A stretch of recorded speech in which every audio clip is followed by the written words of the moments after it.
انا مش هحفل عليك ولا. انا مش هحفل عليك عشان انت اقل من اللي انا هحفل عليك. اقسم بالله اقل. انا مش شايفك. انت بالنسبه لي مش منافس. انت بالنسبه لي مش موجود. والله والله والله انا معامل حسابك. تصدق اقسم بالله انا معامل حسابك عشان انا عارف ان انت فاشل. انا عارف ان انت فاشل. يعني انت لو عديت الخمس مطوشه بتوعك اللي فاضلين لك في الدوري من ضمنهم وكسبت الماتش بتاع بيراميدز، فانت ممكن تاخد الدوري. ده انت بنسبه 100% هتاخد الدوري بعد خصم من الاهلي 3 نقط اخر الموسم. فانت بنسبه 100% هتاخد الدوري. فطبعا ده المفروض يقلقني انا كاهلاوي. لا اقسم بالله انا مش شايفك.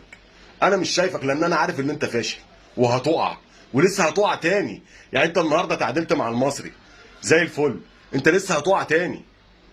يعني انت لسه هتقع تاني. انت عندك فرصه، كان عندك فرصه اللي انت انا دلوقتي انا بقيت 43 وانت 39. يعني حتى لو اتخصم يا اخي مني ال3 نقط بتوع الماتش بتاعك اخر الموسم هيبقى فرق نقطه ليا، وهبقى انا التاني برضه والعب دوري ابطال وانت تلعب البطوله المحببه ليك عشان ده اخرك، وتطلع من دور المجموعات او دور الثمانيه اخرك.